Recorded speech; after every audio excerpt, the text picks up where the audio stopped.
Может, завяжешь уже со своей скоростью? Не получится. Это мое. Самое, так сказать, страшное в жизни это пожалеть о том, что ты что-то не сделал. Вот, мне кажется, пожалеть о том, что ты допустил какую-то ошибку, это не так страшно, чем просто потом пожалеть, что ты что-то не сделал. Поэтому главное действовать. И главное не программировать себя, сказать, там, на неудачу, на неуспех, и не расстраиваться, если это неудачи, неуспеха будут. Надо помнить, любой путь к успеху, для того, чтобы его совершить, надо сделать шаг. Не гадать там на ромашке, не мечтать, сказать, там, о цели, сказать, а думать о движении, выверять этот шаг, делать его, сказать, там, рациональным. И очень хотеть и желать этого успеха. Если вспомнить, например, путь того же Уолтона, который начал заниматься бизнесом не 18 лет, как ты, который начнешь им только заниматься в 42 года, а в 45 лет у него отняли первый же его магазин, и он начал заново. И семья стала самой богатой семьей, сказать, там, через 30 лет там, в мире, да, сказать, там, это вселяет, сказать, надежду для тебя, что у тебя еще большой, сказать, там, промежуток времени, когда ты можешь совершать ошибки. И там есть одна сцена, где герой, попав в психлечебницу, пытается расшевелить людей, которые там скрываются. Они боятся общества. И поэтому они в психлечебнице как защита. И они подчинены всему. И он пытается их раззадорить. Он все время с ними спорит. А так как денег нет, то спорит то на сигареты, то еще на что-нибудь. И здесь он спорит, что вот он оторвет от пола такой каменный умывальник, тяжелый, в большом зале. И они говорят, он спорит. И вот он начинает этот умывальник, он нагибается и поднимать. И у него жилы вздуваются во лбу, на шее. Но просто ты сидишь в зале и вместе с ним, ты прямо, вот сейчас порвется что-нибудь такое. Не может оторвать. Не может. Встает и идет к выходу из комнаты. И там хихи, ха-ха, не смог. И тогда он оборачивается и говорит, at least I tried. По крайней мере, я попробовал. И вдруг я понял, что в этом смысл вообще всего. Что надо пробовать. В конце фильма громадный индеец вырывает этот умывальник, вышибает прутья и убегает в ночь. Но он бы никогда не попробовал, если бы он не увидел, как не сумел, но попытался это сделать другой человек. Я вдруг понял, что вот ключ ко всему. Обязательно попробовать. Все очень просто. Обязательно попробовать. Не удастся, это не беда. Но не пропусти.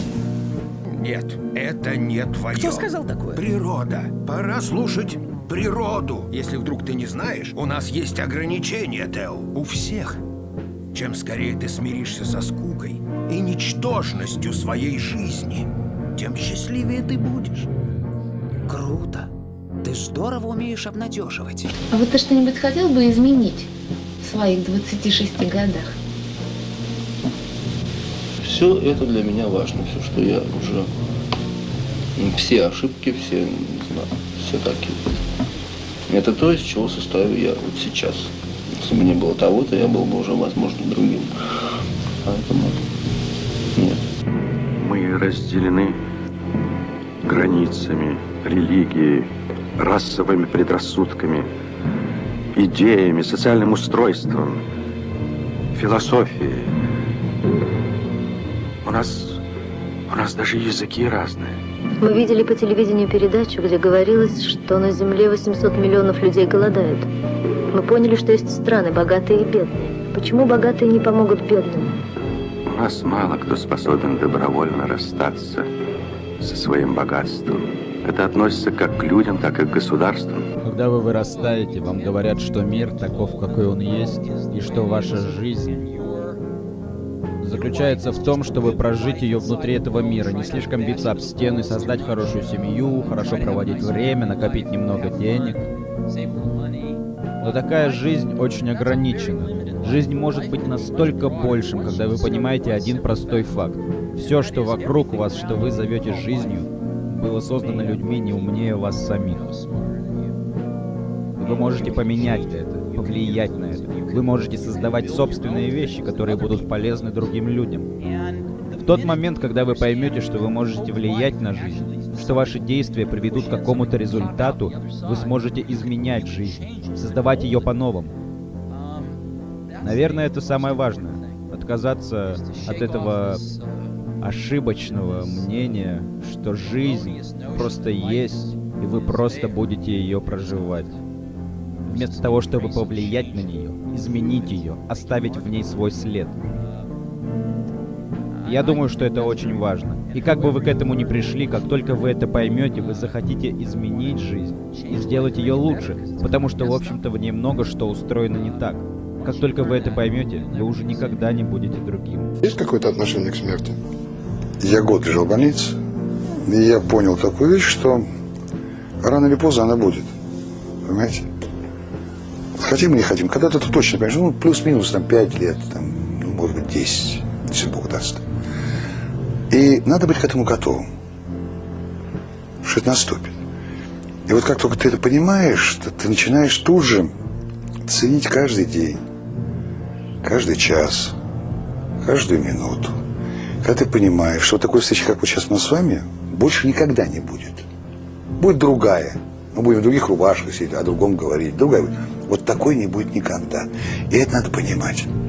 Вот когда я стал это понимать, мне стало много проще жить. А вам нравится жить? Да, очень. Я очень хочу жить. А теперь вдвойне, втройне. А что, кроме вот этого, вам нравится? Чем вам еще нравится жить?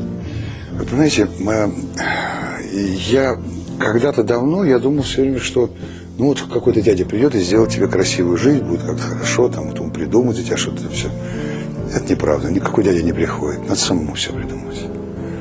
Надо придумать свою жизнь, надо придумать свой дом, надо придумать свой быт, надо придумать свой отдых, надо придумать свою работу, надо придумать. И делать только то, что тебе интересно. Откуда вы черпаете силы для того, чтобы придумать все это? Честно, не знаю.